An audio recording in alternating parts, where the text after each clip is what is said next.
What up there, everybody? You watching Speakeasy Podcast. We're just doing a quick little week 8 recap with my man Sean K. Sean, how do you pronounce your last name, man? Kieran. Kieran. Okay. Yep. That's what I thought it was, but I never want to just say it and like butcher it. You know what I'm saying? Like that'd be just embarrassing. It would just suck. Hey, thanks, man. I really appreciate you for having me today. No problem, man. Hey, man, this is your channel too, man. Like you're Speakeasy as well, man. I'm working on that webpage too to get you going. I can't wait, man. Hell yeah. How'd you do in fantasy this week?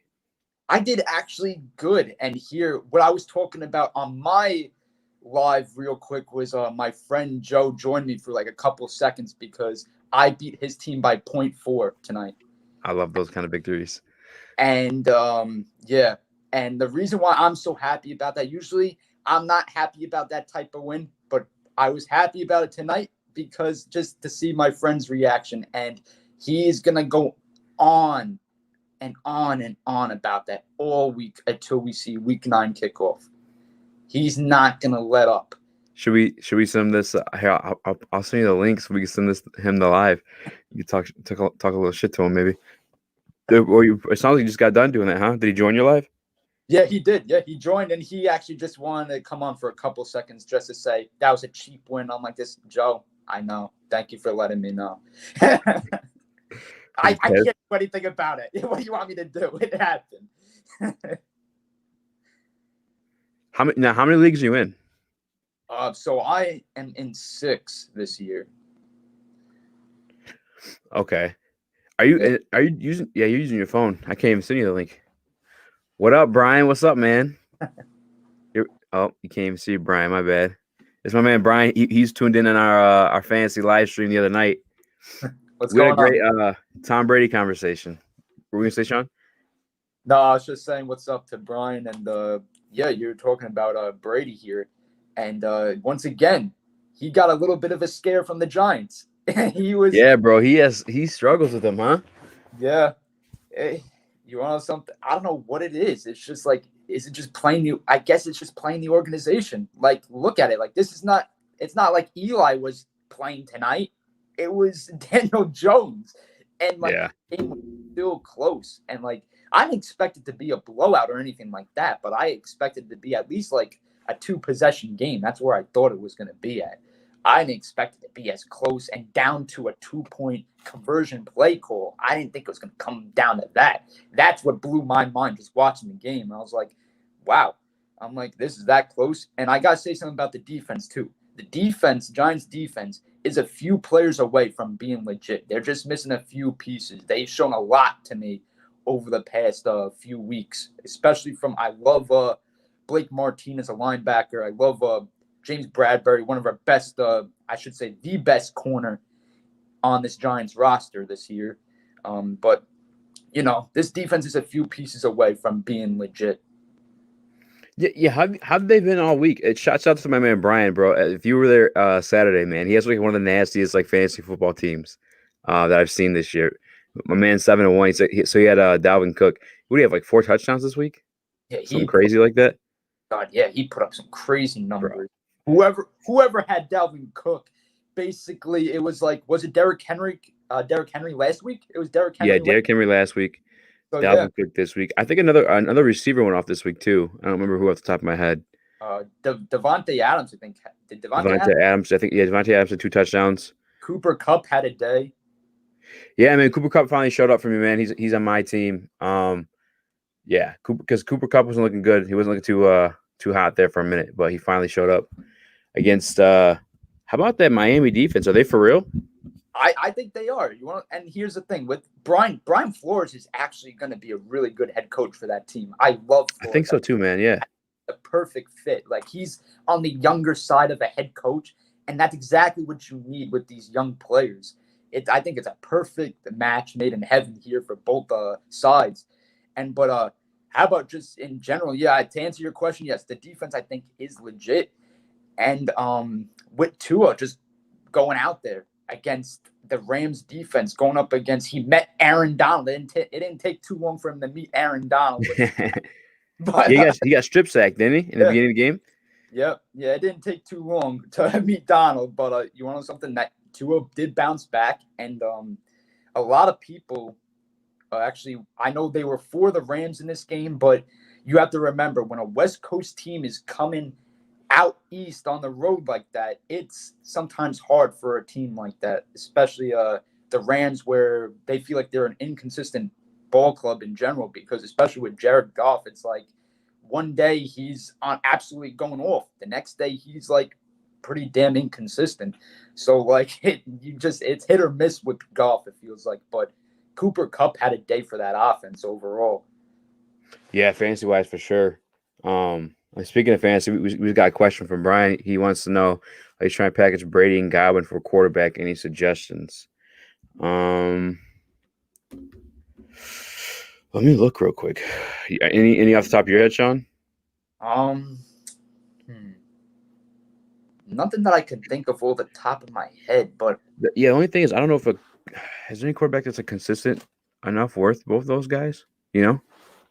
anybody that's it's really hit or miss, because like I feel like it depends how you actually feel about Tom Brady moving forward in fantasy. Do you think that he's going to continue putting up some big time numbers, or is he going to like start crapping out? Basically, is he going to start having his numbers lowered down?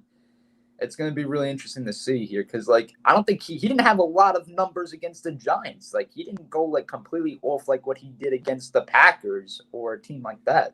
Dude, he's for sure hit or miss. He's for sure hit or miss. Wow, the guy who had Russell Wilson in my league sat him this week.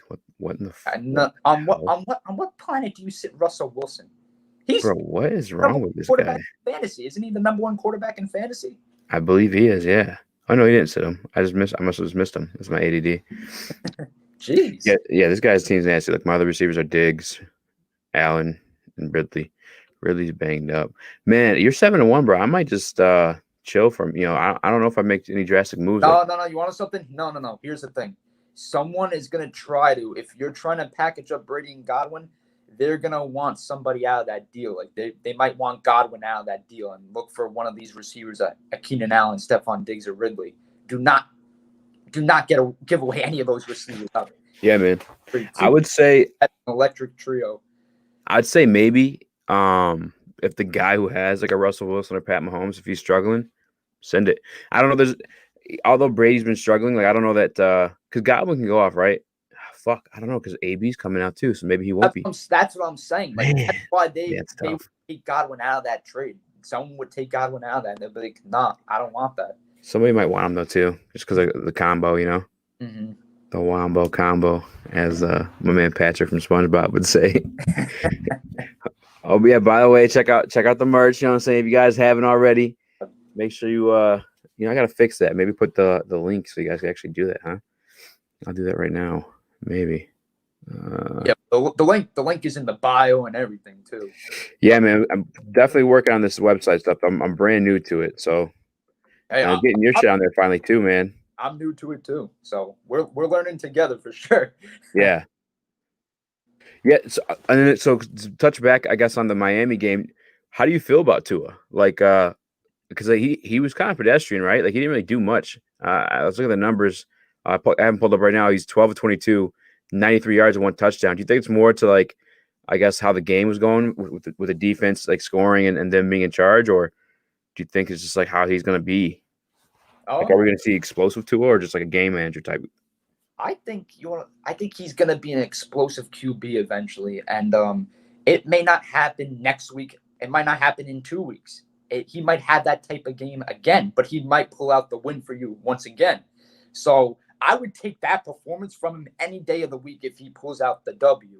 So, but if you really look at Miami's always an interesting team. And prior to them moving to Tua as their starting QB, it was a lot of people were questioning them for obvious reasons, because they thought Fitzpatrick, or I should say, aka Fitzmagic, was carrying them, carrying that offense. He was leading them. He was really hot, and a lot of people were like, "Wow, he actually is behind Tua now. They're going to move along with Tua Tagovailoa."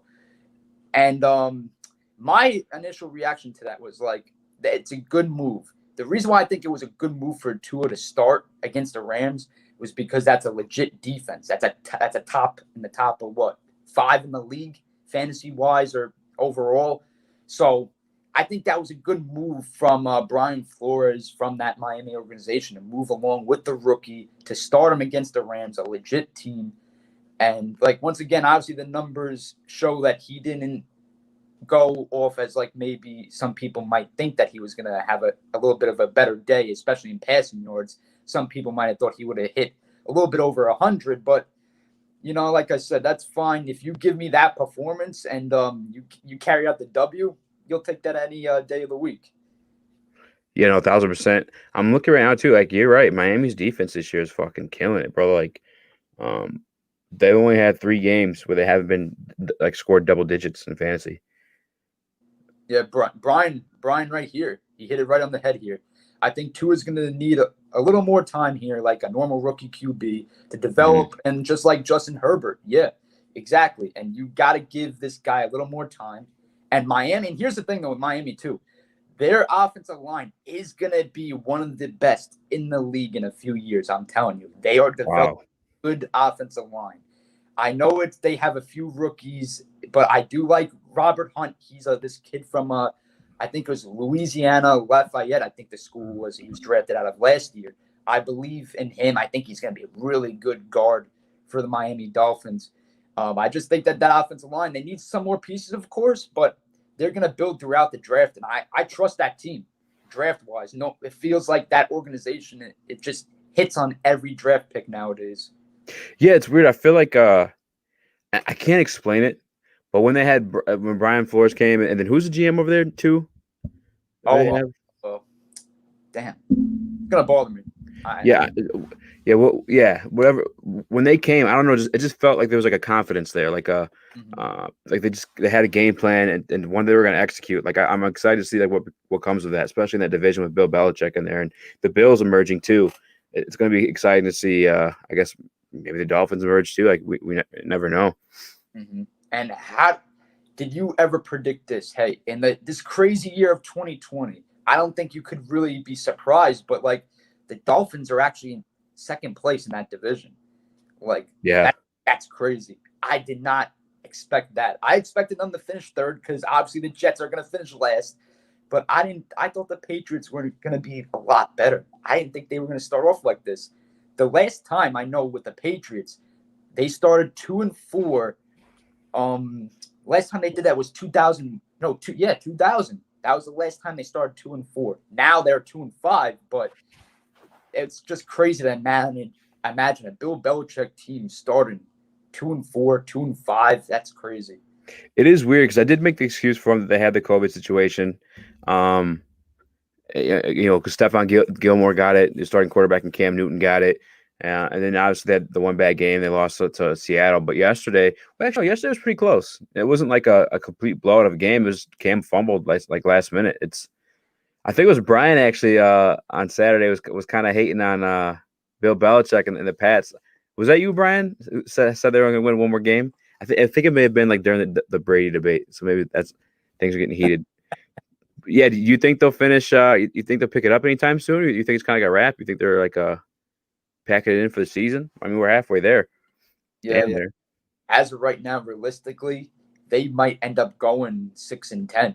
Like I think they're on that pace to go 6-10. I don't think they're really going to ramp things up here. It's the same exact team. It looks like Bill Belichick is not going to do much to improve this team because like you're just about out of the playoff race to this point. So what could you really ask to do from him from a standpoint of improving the roster here? But once again, it's the lack of weapons for this guy too. Like yes, you could say Cam Newton, it's a little bit on him. It definitely is a little bit on him. Yeah. But at the end of the day, it's the lack of his weapons. Like they're relying on this kid, this second-year kid, N'Keal Harry. They're still they're waiting for him to show up. He hasn't shown up yet. The receiver. Yeah. Yeah. They have the veteran Julian Edelman who's declining. He's aging. He just got hurt. I think he was placed on IR. So that's another problem. So the Patriots, it's just like, everyone's that's the problem though. Everyone's so quick to blame the QB, but yet look at what he has at his disposal. Not much. And it's nothing like you compared to what Brady had last year in New England, just about the same exact receivers. not much has changed over there. Yeah, what was Brian say? Pack the bags, no playoffs for the past this year. Very possible, man. Very possible. I He's think right. it's kind of unfair criticism of Bill Belichick too. Guys saying like, I think it was Rex Ryan who came out and like made a statement like, well, you're seeing like some of like what was the best player and not the best coach or something like that. But it's like, why is like Belichick have to prove it this year when he's done it like times before without Brady? You know what I'm saying? He's made playoff runs, not playoff runs, but to the playoffs and winning seasons without Brady there. So it's like, I guess the narrative to bash like Belichick, I guess maybe they're rivals though too. Rex Ryan was in the Jets. He did receive some ass whoopings by old Billy B there too. So maybe it's some of that. No, you are right though. Seriously, that is the narrative right away. It's just to attack Bill Belichick any way you can possibly, any way possible, really. Yeah. And this is your perfect opportunity to do it because you see Brady blown out with the Bucs right now, and they're tied for first place with the Saints in the NFC South, and they have a huge game on Week 9, of course. But now you look at Bill Belichick's team, they're like, wow, they're 2-5. Like, oh man, right away we gotta attack Bill Belichick. Like, man, oh man, look what's going on here. You don't have your boy Brady anymore. You brought in Cam Newton, and now it's starting to backfire on you. But hey, this guy Belichick, he has nothing to prove. He has nothing to prove. He could be really bad this year and be really bad next year. And you can't talk bad about this coach. You can't. Yeah, absolutely not. Here comes Brian. So I feel like I feel like it's just because Brady left and it's a Brady versus Bill show. For sure. That's what it is. Like the media loves the narrative and they're going to push it because that sells. Like, for sure. I almost even bought into it, It's football is just so crazy because it's a complete like team sport. And I mean, and the other thing too, like Brady is winning. Numbers wise, I guess I don't know off the top of my head. Like, is he top 10? I mean, he's got to be top 10, right, this year in stats wise. But he also has like one of the best rosters, overall, even like on defense side too. And they have Todd Bowles, the defensive coordinator there in Tampa. Like, I think they're the most complete team, honestly. Like throughout the entire NFL is Tampa. I don't know, they have like the sputters sometimes on offense with Tom Brady and whatnot, but that defense picks it up for them every single game, And when they don't, the offense is there. Like overall, they're nasty, honestly. It really is. And like you see what Tampa has given Brady here, but just imagine if you got that in New England this year. Let's just say Brady re-signed for a year or two in New England, and you give him that type of weapons. Let's just say he had that level of receivers in New England with Belichick Daniels as his offensive coordinator. That's a dominating football team. You know that already. Yeah. It's just like the problem with New England is that they have a bunch of cap issues. That's their main focus point here. They need to develop new receivers. They need to develop a lot more positions. They need to get younger at because it feels like their whole entire roster, I feel like, is aging. So yeah, I saw something on the headlines before I headed down here to do the show that Bill Belichick was complaining about the caps. It was like, are they like over the cap or like close to it? Like, because they don't have any big name guys to be that. Like, what the hell is going on there? Do you know? Well, it's weird because I think it's obviously Gilmore on there. Joe Tooney, the guard for New England. Who else has decent amount? I think the McCourty brothers. I think. Them for sure. Decent. Edelman gets a good cut. Who else? I'm missing somebody on that. I'm hoping an article then too. Yeah, because when I think them, I don't think that like they really pay a lot of guys unless it's on the defensive side of the ball. So luckily for the Patriots, the salary cap issues aren't forever. They have roughly $28 million in dead money. Wow, that's a lot. Oh yeah, that's a lot to carry in dead money, including a $13 million because of Tom Brady's departure. Well, there you go. That sucks for them. $28 million in dead. Is that normal? Do you think? Or at this point, the type of roster they have now, that's not normal. That shouldn't be the case. Yeah, it's true. Yeah, there's no way of that, and and dead cap space, and I have nothing to show for it. If they had Brady, let's just say they still have Brady there, and they had another legit receiver to go along Edelman over there. Let's just say, then I understand, but this type of roster, and especially when you give Cam Newton a 1-year deal, and what was it, like $7.5 million? Like, Yeah. That didn't even cost you much, but yet you're in a whole lot of trouble still cap wise. So it's a real head scratcher of really why like they are still continuing to struggle to make room for legit players now. What did you make of that Steelers Ravens game? Like because the Steelers up until that and last week with Tennessee, they never really faced like tough teams. But I mean, that's 2 weeks in a row now that they've taken down, you know, good teams. But it hasn't really been an impressive fashion. Well, I got to say this to you though. A lot of people, you got to make sure you watch out for the Steelers. This team is the biggest threat to the Kansas City Chiefs. If you want to know who's the threat to them, it's this Pittsburgh Steelers team. I know they lost their linebacker Devin Bush for the year. That's a huge loss, but they did pick up the linebacker from the Jets in a trade. They did get Williamson in a deal. I do like that move. That was a good replacement for their defense. TJ Watt is having a year for them. This rookie out of Charlotte, Alex Highsmith, he's been balling out for them in his rookie year so far. Just overall, that defense is dominating. I love defense killer. Even the offense. Like I know, like they're not, these games are really close, but that's the best part about this team is how they finish out games and it's by one possession or something along those lines. You want to win games like those.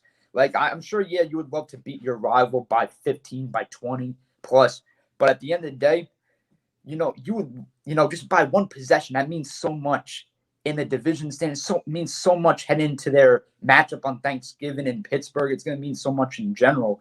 But what was the other thing I was going to say? Oh yeah, that it's nothing like that game when a game like a rivalry here where you have both teams end up have a player get ejected. That's the Steelers and Ravens right there. You needed a player had to get ejected at some point, and it ended up. I didn't get to watch the whole thing, man.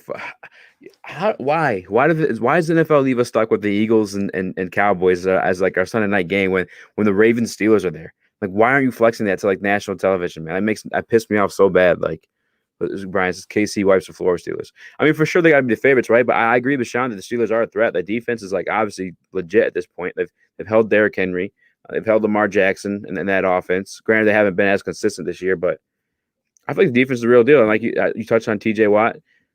They have Bud Dupree. I mean, the guy that misses Devin Bush. I think they have Joe Hayden at cornerback. They have Minka Fitzpatrick. They got a lot of guys on that defensive side that are like playmakers, like a bend don't break type deal. And guys, I mean, the main thing, playmakers. Like you got TJ Watt who strip fumble, Minka Fitzpatrick interception type guys. Like just guys who give you a chance to win, And same thing on the offensive side. James Conner, Juju Smith. Chase Claypool now. Yeah.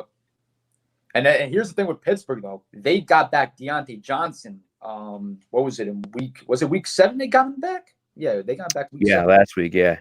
Yeah, so that was huge for them, for their receiving core now. They got even more options. You even throw out James Washington somewhere. Eric Ebron. Yeah, Ebron had a decent game against the Ravens. Overall, it's just like I just love the ride of Big Ben, though, how he recovered from that injury. That's what's so fascinating about this whole story. I feel like this is like it might be like a Ryan Tannehill type of fantasy playoff run from last year. That's what we might Steelers team. Do you think Mike Tomlin's underrated as a head coach? Oh, definitely. Yeah. He does not get enough respect. He's one of my favorite coaches in the league. I love Mike Tomlin. Mine too. He's kind of like a no nonsense type of guy. He doesn't take a lot of shit, and he's very firm and like almost aggressive, almost like in like his interviews and stuff like that. I like that. The fact that you could have that type of leadership for like as long as he's had to, you gotta respect it. Brian says Steelers can't stop receiver. Hill's gonna get open, and Mahomes doesn't miss him. Best dude in the league. I mean, obviously, yeah, the Chiefs are the Chiefs, right? But they've had close games with teams like the Chargers. I know last year they played a close one with the Lions, but I mean that's a totally different season. Let me look at their schedule real quick because they had a couple close ones, haven't they? Yeah, they have. The game against the Ravens was supposed to be a lot closer, but obviously that's not what we got. Yeah, I mean, when you're looking through that AFC real quick, who do you think is a legit contender going up against them? Like, who's going to be there, thick and thin with them? Like, I don't even think it's Baltimore this year. I don't. It's think not. No.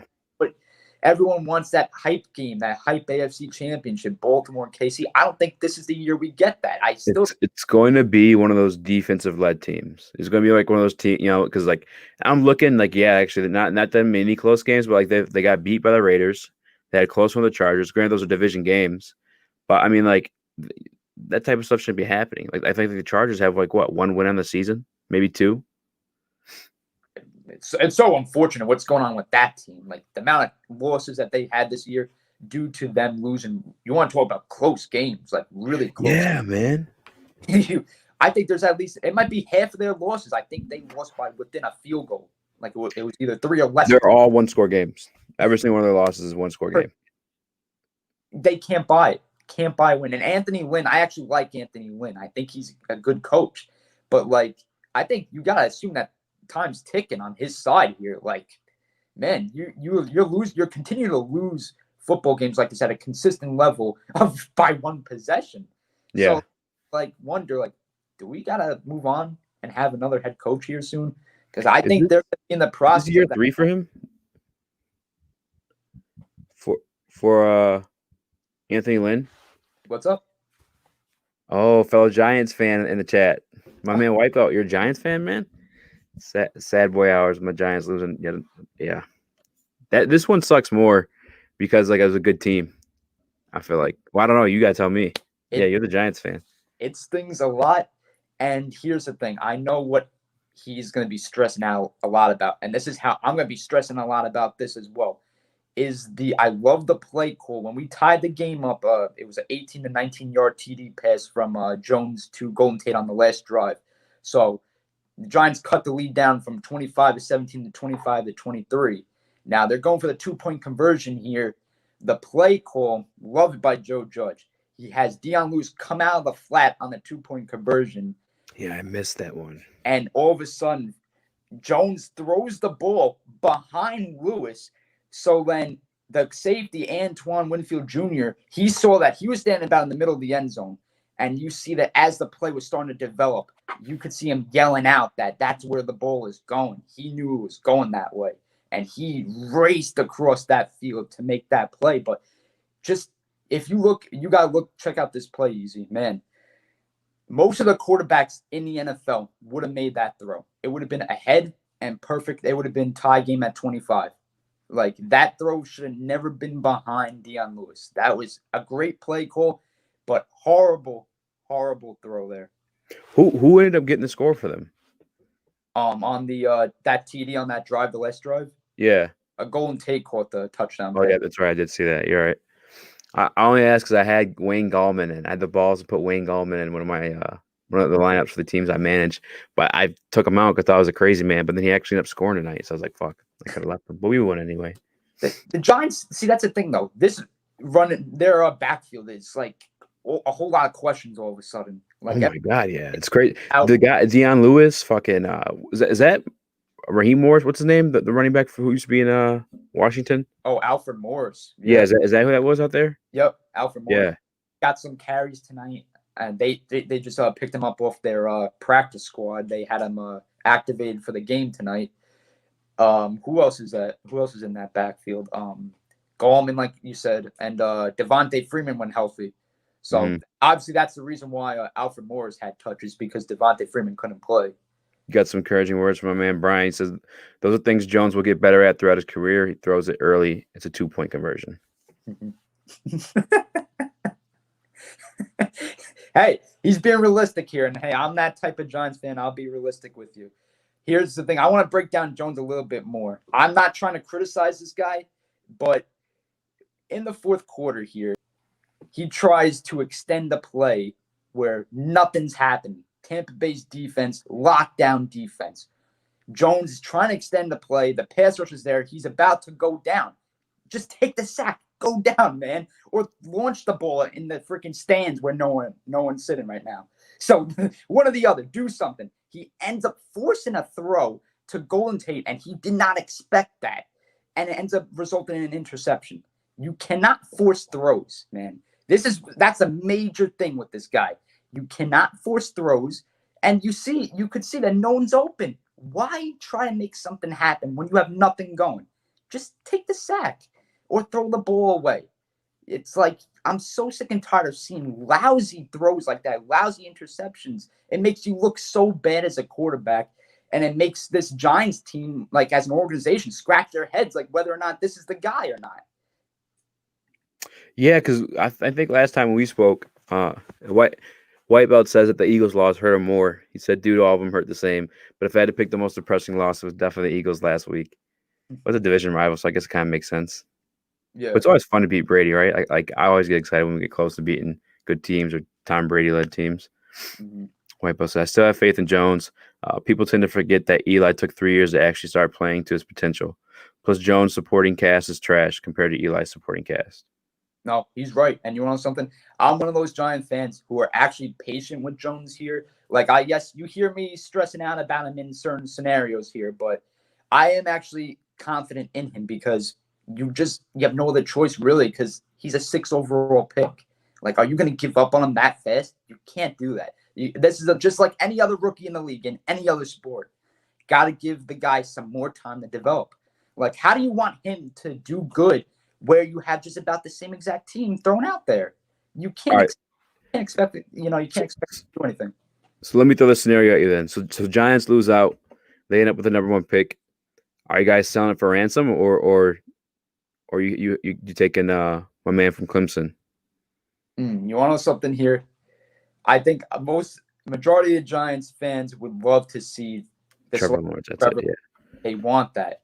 And it really depends on what the new GM is going to want on this team as well. Like, no matter where the Giants pick in this first round, because in all likelihood, Dave Gettleman's on his way out the door after this season. At least he should be, in my opinion, for obvious reasons. Now, my answer to that question, I would trade away that pick. I'm going to trade down. And just because I know Trevor Lawrence, yes, he's going to have a good career, but watch out for Justin Fields as well in that draft too. Justin Fields might end up having a better career than Trevor Lawrence. So that's another quarterback that's legit. But I can't give up on Jones. Like, then but let's just say this. Hold on a second. Because let's just say we draft Trevor Lawrence. We get that first pick. We beat out the Jets for the first overall pick. Now, you give him that same type of scenario of what Jones has now. Poor offensive line, same exact receiving core. What do you think you're going to get from that guy? That guy is going to be – it's only the matter of time for him to be making just about the same exact decisions as Jones will. Maybe not exactly the same. At least Trevor Lawrence will have an idea to throw the ball away. He would know that, of course. But seriously, though, like, it really makes you wonder – with this lack of support. Like, it's not – Trevor Lawrence won't be elite. It's that simple. If he's brought over to the Giants with this exact roster, it's not going to be elite. And, like, a lot of people no wonder why you're jumping on the bandwagon of him because the new GM in all likelihood would get more receivers for him, would get legit receivers for him, like a Kenny Galladay would go after him or Allen Robinson would go after him. You leave Kenny Galladay alone, damn it. You let him stay here in Detroit. Brian, are you a New York fan? Brian said to be fair, he's had many opportunities to prove himself. I think we should get Trevor Lawrence if we can. Brian, I didn't know you were a Giants fan. What's up with all you damn Giants fans coming out of nowhere? It's White Belt sat back and said, "Yeah, Gettleman is going after the season. However, Judge is definitely the coach for the future." Yep, agreed. Yeah, you guys actually haven't looked bad. Like, it's kind of crazy. Like as like, I guess I see potential. Like, you guys have looked bad in moments, and then obviously the ghost, whoever the fuck I got, Daniel Jones last week, just random stuff like that happens. But like, I can actually see the potential like in this team and guys like. I mean, even Golden Tate. I know you weren't too high on him last time we spoke, but Darius Slayton, Evan Ingram. How many years are left in his contract? By the way, is this his last year there? Evan Ingram is actually a free agent after this season. So wow, Giants actually have 3 big free agents coming up. They have Evan Ingram, Leonard Williams, and Dalvin Tomlinson as well. They're gonna have to figure out a few things. Now, is that a guy you want to re-sign as a Giants fan, Evan Ingram? Do you resign him? You got to. Like, you're not trading him, and you can't let him walk. Yeah. You got to give the guy something to this point. Like, yeah, nothing crazy, but like, you got to give him something. You have no other choice, really. Yeah, and back to the Trevor Lawrence stuff too. Like, quarterback situations are so weird to me. Like the older I've gotten, because I've realized like you can win Super Bowls like with garbage quarterbacks, or at least like subpar quarterbacks, because like football truly is like a team sport. So it's like when you're in situations like that, like I don't know, like what do you do? Like, do you get an overhaul of picks and fill out your team, or do you like I don't know. It's so weird. I'm about to actually Google the worst quarterbacks to win Super Bowls because we kind of talked about that Saturday too. Yeah, because you want to know something too? You bring up an excellent point because I'm sure you're in the same boat as I am. Defense wins you championships. That's what it comes down to. Yeah, Like, and obviously when you see teams like, yeah, you see the Kansas City Chiefs, how they won. Yeah, because Pat Mahomes, when are you going to see another quarterback at that level coming straight out of college within the first couple of years of his career just have an amazing run and win the Super Bowl? When are you going to see that again? I don't think we'll see that again in a long time. I don't even think a guy like Trevor Lawrence is going to win the Super Bowl in this first, no matter where he goes. Even if he went to, like, let's just say he went to the Atlanta Falcons, a team like that, let's just say. I don't even think that they would be in the Super Bowl within the first couple of years of his career. It's just like no matter where he goes, I feel like they wouldn't get there because Pat Mahomes is just a whole different breed. But yeah, it what else was I going to say about Lawrence? yeah. A lot of people speak on these guys like there's not any potential for them to be busts either. Like the whole like Tua or like I mean I don't know. I get a hype behind quarterbacks. That's why they go early. Like a lot of these guys, but like we've seen guys like RG3, Marcus Mariota, Jameis Winston, like I feel like people forget that there's always the potential that a guys can be a bust. When you're taking a quarterback that high, you never know what somebody's going to be. I mean, look at guys like Tony Romo, as Tom Brady, even. You know what I'm saying? Like fifth round draft, or yeah, was he fifth or seventh round draft pick? Yeah, there's always hidden gems in the draft, regardless of what position you're looking for. I feel like that applies for every single position on the field. And an underrated quarterback to watch, actually in the upcoming, I should say next year's draft, Zach Wilson from BYU. Like I know all the hype is around Trevor Lawrence, Justin Fields, and the third quarterback Trey Lance from North Dakota State, but this fourth QB, at least I have him fourth on my QB rankings. I think Zach Wilson, he's actually going to be a legit QB in the future. I think he's really underrated overall. Yeah, speaking of college guys, shout out to my Michigan State. My Michigan State Spartans out here hurting all these Michigan fans. Man.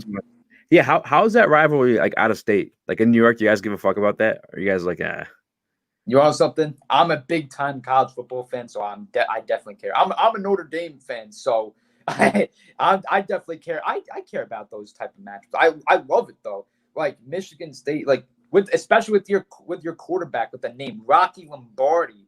How about that? dude, that was so fucking dope what to a see. legendary name that is. Don't you? That's a freaking legendary name. Bro, they just kept fucking going at those DBs, man. No respect at all. They really did, and this proves to you once again, Jim Harbaugh is just not. I don't know what it is with this guy. Weird, right? Because he's successful in the NFL. Wow, you can't go down to college and do it. Like, and plus you have good recruiting. It's not like you have like a shit team, or And here's the thing though, Michigan will always hold on to him for dear life. Like I don't see them moving on from him anytime soon. And it's like at the end of the day, he still hasn't beaten Ohio State. And that's not going to happen this year. That is definitely not going to happen this year. I know this year we've seen a lot of crazy things happening, but I could just about guarantee that will never happen. Yeah, no, absolutely not. But man, but even against here's what kills me even more. I believe they were slightly over 20 points as favorites heading into that game. That's what's even more upsetting. I'm sure I understand the coach, the players, they don't give a crap about how they're favored, big time favorites in the game. They don't give a crap about that. But I look at that kind of thing and I'm like, you actually have a legit team and you went out there and it was a home game and you still lost. You managed to lose a game like that. Yeah. So, man, it's weird. It just confuses me with Jim Harbaugh because like how can you do it professionally like at the elite level, with Niners and guys like Colin Kaepernick, say what you want, but like he did have a decline in skill before, like obviously not getting picked back up. But you literally took him to the Super Bowl, and had winning records with those guys. But you go to like college where coaches are supposed to be like lesser of coaches, and like I said, you have a roster, you just can't get it done. I don't know, it's crazy to me. Brian says if the Jets get the number one pick, Trevor Lawrence will go back to college. He'll go get his doctorate. Here, I'll tell you this. I think a more realistic scenario is him to pull on Eli Manning if the Jets end up getting the number one overall selection. I would love to see him pull on Eli Manning and be like, nah, not playing there. Yeah. I fucking hate it. I hate when players do that. I mean, I can't think of a time that's happened in my lifetime. I mean, obviously, like Manning, but I was kind of younger back then. But like, I think that's just so whack, man. Like I said, there's always like bust potential too. So it's like, who the hell are you, kid? Like, be But somebody first, imagine that though. A kid, a top prospect telling you that, like when Eli Manning was going through the draft process and he told you when the Chargers called him up and say, hey, we're thinking of selecting you to be the number one overall pick. What his initial reaction was probably like, heck no, I'm not going there. They're like this, excuse me? Like, what do you mean you don't want to come here? It's like, I can't even imagine, like, even from a front office standpoint, with a young kid, it's like, they're probably like scratching their head, like, how the heck does this kid is capable of making decisions like that on his own already? He knows not to come here. They're like, damn, we can't buy anything. You know what's crazy too? Like skill wise, who do you think was like a better quarterback throughout their career? Like just skill, like Eli Manning or Phillip Rivers? Just skill wise, I think Eli was pretty good in college. Skill wise, he had some pretty good years at Ole Miss. But NFL wise, like who do you think was like the better quarterback? I'm definitely Eli, because what he had at his disposal, he had a lot more receivers to go to throughout his career. Like Phillip Rivers, you look at, just go back and like, could you really? I can't name you a bunch of receivers. I can't either at all. Actually, Vincent Jackson later in his career, Antonio. The fuck is Antonio's last name? He's fucking like all-time receiver or tight end. Antonio Gates. Oh yeah, yep, yeah. But for like Eli, the list goes on and on for him now. Like, Go Burrs. Classic. Yep, Burrs. He had big time options in the backfield. He had Brendan Jacobs and Mont Bradshaw. He had like Victor Cruz. He had Hakeem Nicks. He had all those type of guys. Mario Manningham. He had a bunch of different receivers, and the list goes on and on for him. Rivers only really had that stacked team, that 07 team. Yeah, no, he is. Yeah, that's right. Yeah, he did have one.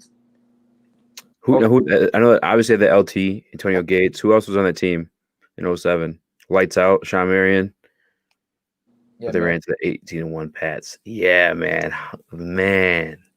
Yeah, what was that like as a Giants fan for you guys? Oh, that was the best. That was the best feeling in the world. How fucking Randy Moss, bro. Like Tom Brady. They thought they were all that heading into that game, and for all the right reasons. But I'll never forget how Brady, before I think it was throughout the week for the Super Bowl, you know how they had their press conferences and everything. So Brady just like, basically taking Eli lightly. Like it felt like he wasn't taking Eli so serious. And oh my God, it was just the best feeling in the world to see Eli take him down, but not just once, but twice in his career. That's even better, to find out you face him for a second time and you beat the guy once again. My tumor. Yeah. See. Yep. Yeah, Vincent Jackson. Yeah, me as an outsider, like watching Eli, I thought he was like trash, but he came on in the clutch moments. Like I think that first Super Bowl, did they like just barely make it to the playoffs? Like, or weren't they like? Barely. Yeah. And he just had a hell of a postseason. Actually, I don't even know if he had a hell of a postseason. I know he just turned it on when it mattered. I guess I can't really explain it because he's had some garbage moments. I was like, bro, how's this guy like a 2-time Super Bowl champ? Like it's so crazy to me. Yeah, we could even have this our own segment about this too. We have more people come in here and debate about it too. But like when you look at, you can argue like, do you actually need a legitimate QB to win? like consistently. Like, do you need a legit QB, or you can go with an average guy who just comes up in the clutch and gives you those big time plays, and somehow true. you actually and you take down a favorite like what Eli did, a heavily favored New England Patriots team. So it like just makes you wonder, like, do you actually need a big time star studded QB to win you some championships? And in the NFL, we've been proven yes, and we've been proven no at the same time. So it really, at the end of the day, it really depends on your supporting cast. That's what it boils down to, really. Yeah. Boom. It's there now. Yeah, no, yeah, that's a good ass topic, man, because I mean, you see like Joe Flacco. Eli's got two. I really think it depends on the supporting cast around the average guy. Because obviously, like, a good quarterback can make up for like a lot more stuff. Like Aaron Rodgers, Patrick Mahomes, Lamar Jackson. Like, there's a play at touchdown I got called back in that Steelers game where Lamar like ran it in. It was just like fucking like Jesus. Like, you can't do anything like about that. You know what I'm saying? Like, he just makes a couple guys miss. He's just there. Oh, hold on one second. We got the best thing in the world. I watch those Super Bowl highlights every night to remind me of the good times. I would too, man. I'm a Lions fan. I've never had that. Never had that. Man, the thing with me was that watching those Super Bowls, I was much younger too. So like, it's not like I was in my teenage years. I wasn't even in my teenage years watching those Super Bowls.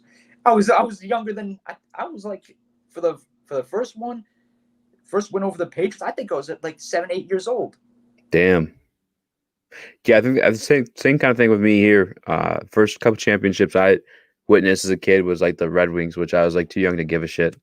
But the one that impacted me the most was the '04 Pistons, because like we're here in Detroit, so like when we won, man, everybody got outside and was like shooting the fucking guns in the air, fucking screaming. Was White Belt MMA says thing that sucked about Eli's last couple of years is that Jerry Reese really wasted his prime years with some busts selected in those drafts. Cough, cough. Eric Flowers.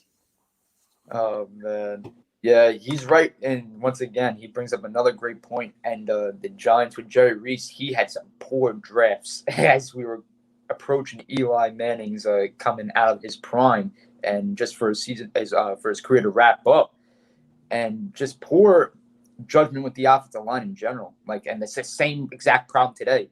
Like, that hasn't been addressed ever since Reese left. It looks so bad still. And even you look at the rookie Andrew Thomas right now. He in the previous weeks, he looked like he was Eric Flowers out there because he just didn't lay a hand on anybody. Everyone just went right by him. Like, for example, him going up against the Eagles. You see defensive line, just go right by him. That's it. Don't even bother. It's like, do something, man. Like, you're the number one. What was he? Fourth overall pick. Yeah, fourth overall pick. You gotta be more productive than that.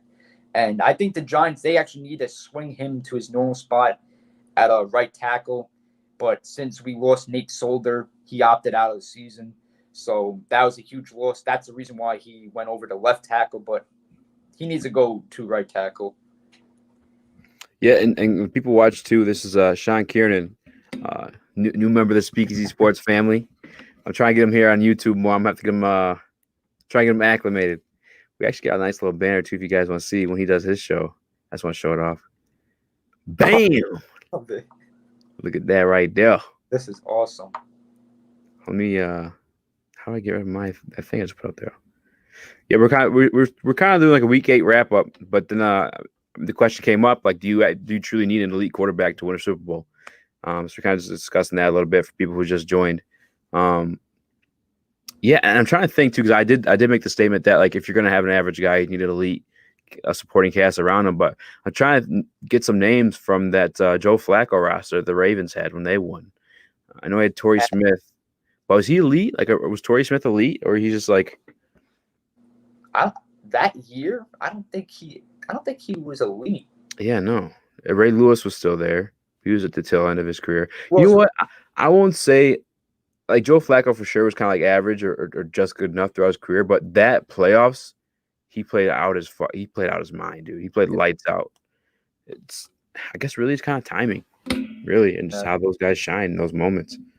They also had. I'm trying to think of. It's gonna bother me what this guy's name is. Ray Oh, Rice, Jacoby Jones too. They had in that. Jacoby Jones, hell of a returner. Yeah. Ray Rice. Who else, man? I'm having brain farts with this roster. No, you're good. I mean, it's an older roster, right? But like, maybe it wasn't. Couldn't have been an elite supporting cast if we can't think of the names off the top of our heads. You know. Yeah, I don't think. Yeah, it wasn't top notch.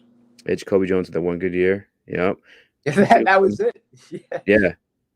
And who are the guys like Trent Dilfer? I know that he had the defense. Offensively, I couldn't tell you who was around him.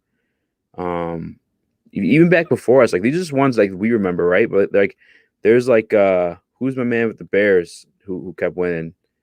Oh man, I can't think of his name top of my head.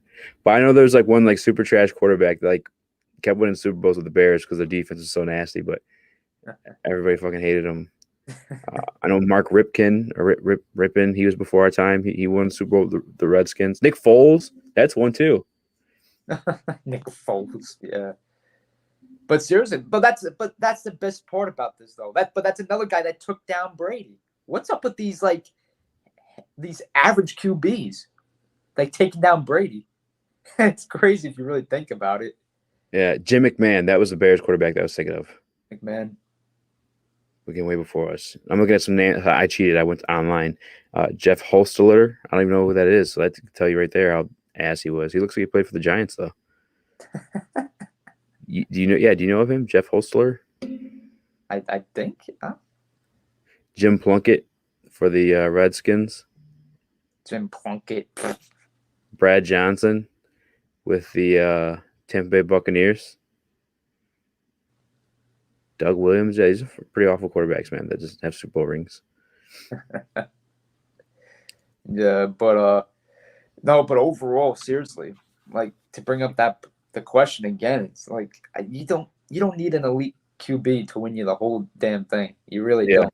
It like that's the best part about this sport too. It's not just about the QB. Everything that surrounds you, it really depends on your supporting cast as your receiving core, your offensive line, your defense as well. Because at the end of the day, like I say, I always say this: defense wins you championships, and it really depends how that defense is. Because if that defense is absolutely garbage, and you make the Super Bowl somehow, then like you're probably in all likelihood with that defense, you're going to get smacked defensively. And then as an offensive unit, you're going to have to put up a lot of points where it might be too much to X from you. So it's other aspects of the team. It's just not the quarterback. Football is just so crazy like that too, because I even think about like back on moments like Malcolm Butler. Like the Seahawks absolutely had a chance to win it there, and then bam, the interception, like right on the goal line, like that that goes to praise GOAT conversation. It's like he's not the guy who made that play, like it's crazy. But I mean that's why we love it, right? Any given Sunday, just not for the Lions. There's no Sundays for them. It just doesn't happen. It's for the love of the game, but I'll never forget that call though. Al Michaels and Chris Collinsworth on that, and they were like, especially from Collinsworth, he was like, "What? Russell Wilson just passed that ball? Like, hand that off to Marshawn Lynch? Like, really? I'm still in awe that handoff never happened. Hands down, worst play call of history, like without a doubt. Out of all guys, Pete Carroll, out of all coaches. Yeah, that was insane. I was like, man, Pete Carroll did that? I couldn't believe it. They hear the Lions. We're like, yeah, let's go get that guy. Let's go get that offensive coordinator for us. Let's go get Darrell Bevell, the guy who made questionably the worst call of all time. Fucking nuts, man. The second worst call for me is that fucking you ever see that Colts special teams play? Where the whole entire line leaves, but they still snap the ball. Like, what the fuck? What was the plan there, bud? But yeah, was that against the Giants? No, I don't think so. I don't remember. Yeah, that was fucking atrocious, man. I think it was against the Patriots, maybe even worse. I just love my favorite type of plays. My favorite type of penalties is when you have your offensive line full start. The whole entire line except the center. That's one of my favorites to hear. Oh yeah, those are always funny to see. They're just still standing there. I'm like, how the hell does everyone move on the offensive line except the damn center? He didn't even snap the ball. He didn't move a muscle, and everyone else moves. I'm like, how does that happen? Fucking hilarious, man. I love that. It's the best. What other big games, notable games from the weekend? Let's see, with the Steelers Ravens. The Lions, I think they blew it against the Colts. I thought that was a very winnable game for us, man. That was. I thought I had you guys predictions. I had them winning it. The Lions. I thought for sure they were going to pull that one off. Indianapolis, they were coming off a bye week, and that's probably what it was. Gave them advantage, maybe. Why? How in the world did they put up numbers like they were freaking Clemson? Like, I did not expect them to put up numbers like that. I was like, damn, this game's high scoring from their part. That Hines, man, that one touchdown pass that he had, did you see? Not pass, with the catch, where he hit the spin move, right before the end zone. That was nasty. Even that flip he did after, I was like, damn, I can't be mad about that one. That was nasty. I love that duo in the backfield with Jonathan Taylor. I love those two. Yeah. It's working out for him, man. It's the ugliest winning record so far for me watching those guys play.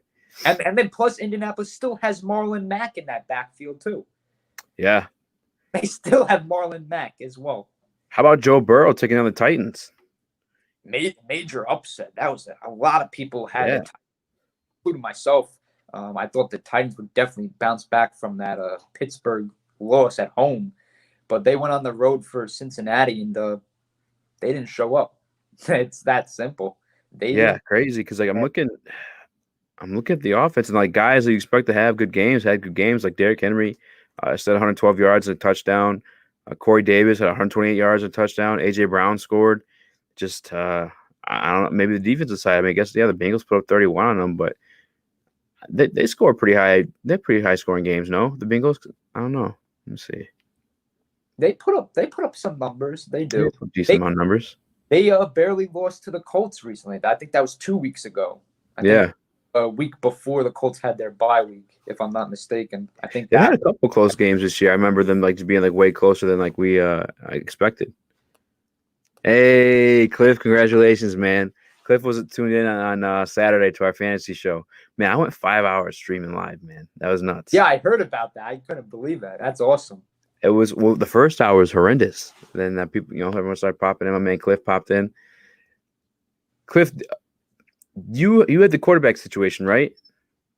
I believe he had a quarterback situation we were trying to help him out with, or maybe it was a flex situation. It was a tough one. It was definitely a good one. But yeah, man, Bengals, Joe Burrow catch that dub against the Titans. That's 2 in a row for the Titans. Are you nervous for them at all? The Titans? I'm a little bit worried about them, but I wouldn't be too worried. But my realistic expectations from this football team is not to be that type of fairy tale postseason run that they had from Derrick Henry last year. I don't really expect that from them again. I just think that they're the two major dogs in their way. I think Kansas City, and I think I include Pittsburgh as a major dog opposed to Tennessee. I just don't expect this team going too far in the playoffs this year. I'm trying to figure out. Yeah, especially the two gaps like that. Matchup would be for them, in the postseason. They would probably be better off. It's just too hard to even say at this point, because you never know people get hit with injuries and just flips the whole divisions right around. Cliff, man, I think I told you to play Rodgers, and he played Wilson instead. Like I said, man, you couldn't go wrong either way in that situation. I think Rodgers finished with 7 or 6 less points. How much did you win by, Cliff? But Titans is kind of nervous. You're a Titans fan, right? But yeah, you gotta win the division. Who else is there? They got the Texans, Colts.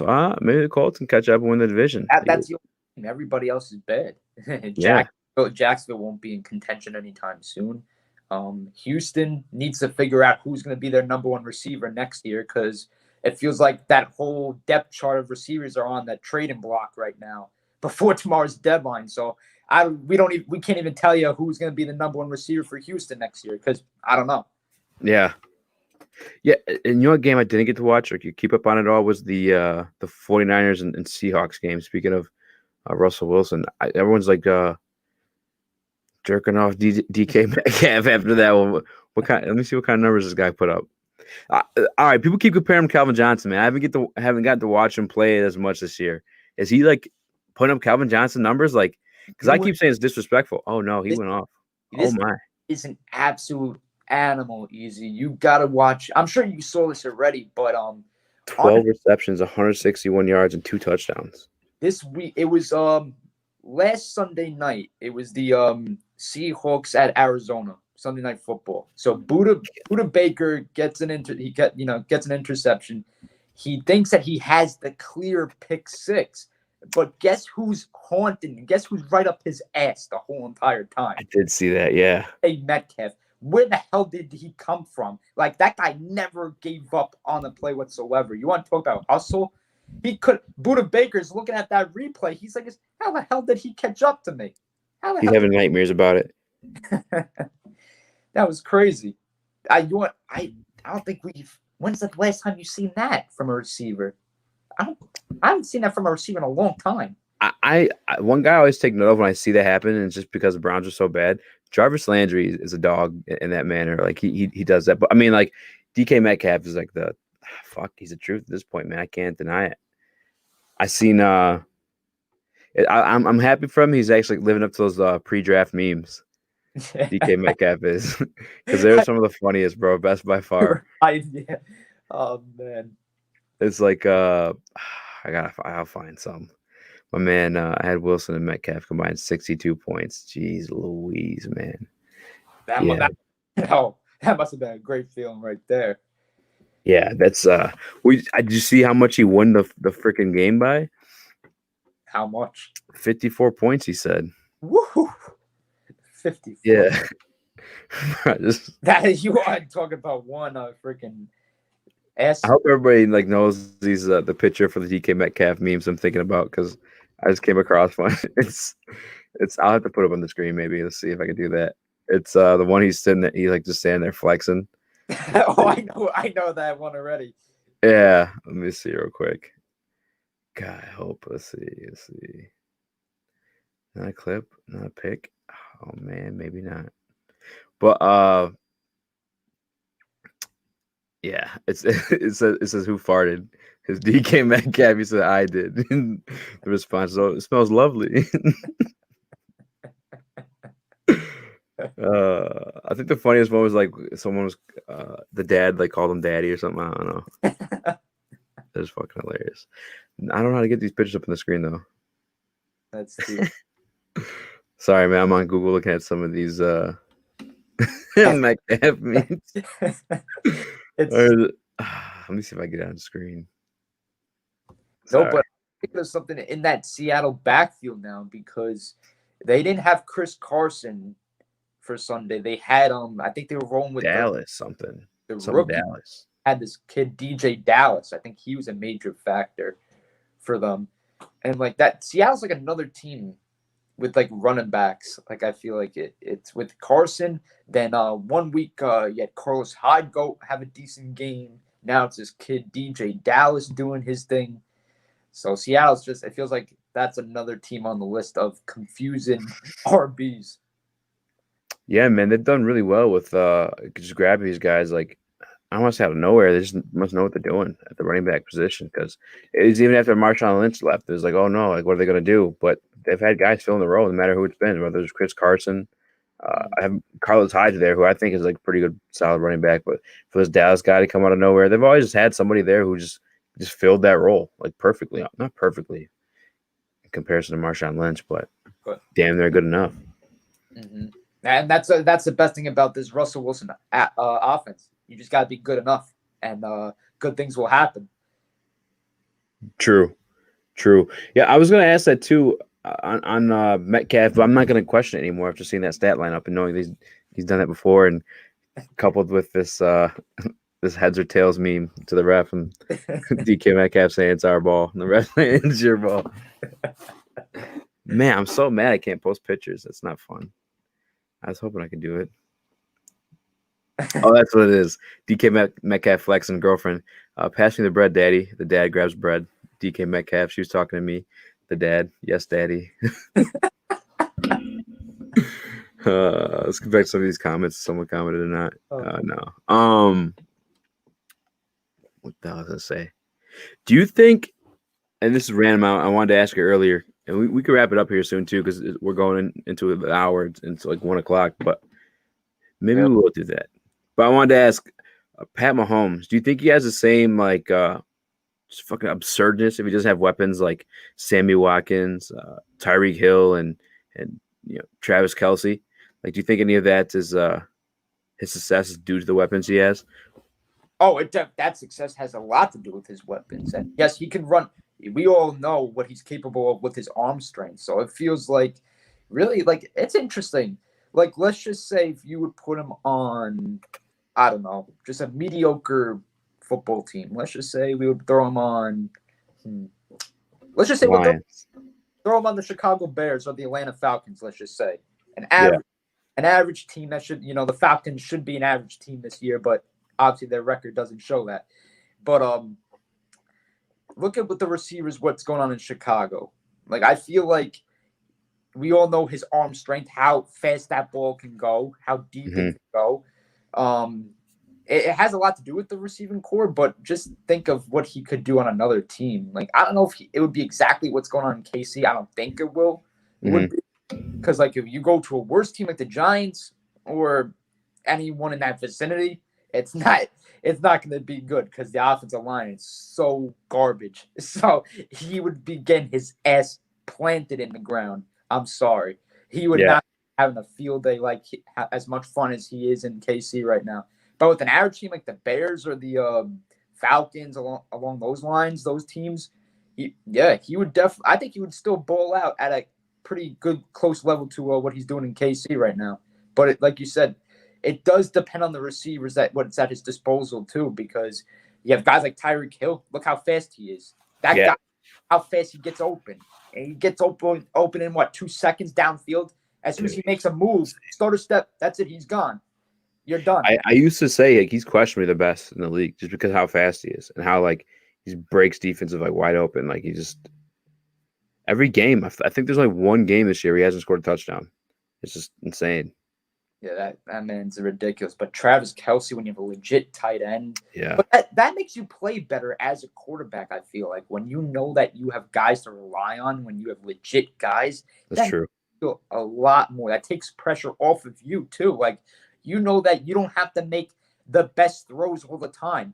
It doesn't need to be the craziest deep ball to Tyreek Hill. It could be a little bit underthrown, and Tyreek Hill will come back and catch that ball. That's just how Tyreek Hill is. That's the part about KC, that offense in general. And freaking Sammy Watkins is your number 2. Like, yeah. But I think you're right because I mean, look at Russell Wilson's kind of had like mediocre receivers his whole career up until DK Metcalf. Maybe not mediocre, maybe above average, but like he's always made guys look better than what they were. Like I think it was Doug Baldwin. I don't think Doug Baldwin would have been like too successful anywhere else other than in Seattle. With a guy like Russell Wilson throwing to him. Mm-hmm. Yeah, and another guy in that KC offense, McCole Hardman too. He's another fast guy. Yeah. KC, they develop a lot of fast guys at that receiver position. Yeah. Oh, you know what? I need to issue an apology too to anybody who's tuned in from Saturday that I told to start Le'Veon Bell because he did not have that revenge game that we were expecting at all. I think he like pooped the bed. I think he had like 7 yards or something crazy. Let me pull it up. He was talking a lot of his crap prior to that game. He even was going off. I think going off on Twitter too, saying that this is my revenge game or something along those lines. So he was. Wow, I was gonna say he only had 6 carries, but I'm looking at the other running backs too. Like Edwards-Helaire only had 6 carries too. Darnell Williams only 3. I guess they just split it up. Chad Henne, what? Chad Henne got in the game? Yeah. What? Yeah. I guess that's bad of a blowout. It was Chad Henne's revenge game. Did he play for the Jets at one point? Chad Henne? I think he actually did at some point. Yeah, it was Dolphins maybe. No, I think he touched maybe. I know he was in Jacksonville too at one point, I believe too. Yeah. That guy, journeyman quarterback right there. Yeah, speaking of journeyman quarterback, you see our man Nathan had Jeff Garcia on. Yeah. Yeah, I'm about to reach out to see if one of us can get him. Yeah, that was an awesome interview by him. Seriously. He was giving him some good content, man, for sure. And hopefully we get him on too. But I'm gonna wrap this thing up, man. It's near 1 o'clock. I gotta wake up with a baby, get that little guy ready, and Yeah. by the way, Here you proud dad moment. I taught him how to say "Go Green" from all my Michigan State dads. Listen, that was pretty fucking awesome. Awesome. Yeah. By the way, I played Jay Jackson running back instead of Hasty. It was a good move. Got me 15.7. Yeah, man. I kept touching on that Saturday. I don't know about any of those San Francisco running backs, bro, because there's so many of them that you don't know who's going to go off. It's kind of like that Giants situation. Like they're spreading it all over the place in terms of running backs. Like that Tevin Coleman, they had Jay Hasty, they had Jerick McKinnon. I started Jay Jackson too, though. He's for our guys. Good pickup too. Last minute, I picked up Eric Ebron, started him. He got me like 12 points. Being a good point. Yep, good pickup. Yep. That was clutch. I'll pull it up real quick too. Actually, I'll give him a whole little. It's so funny too because usually I'm texting this guy because it's not my team. I just manage it for him, and I'm texting him like, "Hey, you want to do this week? You want to do this week?" And like, he stopped replying, so I just started just fucking like just doing the moves. Like I picked up Corey Davis, put him in, started him. Eric Ebron. The only thing I missed on, 2 things maybe. If you guys can see, Rashad Higgins in Cleveland, and then the Chargers defense. I thought was gonna have a better game, but yeah. Anything coming up that you want to shout out before we wrap things up? No, I don't think anything good's coming. I don't think I could. Don't say nothing good. Something good's coming. There's nothing planned yet This week. Hey, man. Yeah, I think we might have Brian McFadden on soon. Hopefully Jeff Garcia, if he replies. If you want me to talk to you like one of those interviews too, man, like you could, if you're comfortable with it, I'll give you one of those. Yeah, man. Speakeasy Sports, we're about to fucking blow up, man. Yeah. Tap in one of these fantasy shows again. Yeah, I can't wait, man. It's gonna be a lot of fun to talk fantasy for next week for sure. With that. Yeah, maybe I'll try to do one Wednesday too, right before Thursday night football. Ooh, nice. But thanks for joining, man. I can't wait to get you on here a little bit more active. Start to spin some baseball. Get you back on the Instagram, man. You left us for a minute there, but oh yeah, man, we gotta get you your jacket, man. Get you your merch too. Yeah, that's shipping out. That shipped out today, I believe. I had my girl do it. I'll double check and make sure. I'll get you the tracking number. Awesome. But thanks for everybody tuned in. If you're not subscribed, please hit the subscribe button and keep an eye out for the SK podcast, sports podcast, and obviously Speakeasy, the old one too. We got so much shit going on here, guys. Subscribe, stay tuned. I'm trying to make it all pretty for you and presentable. But thanks, guys.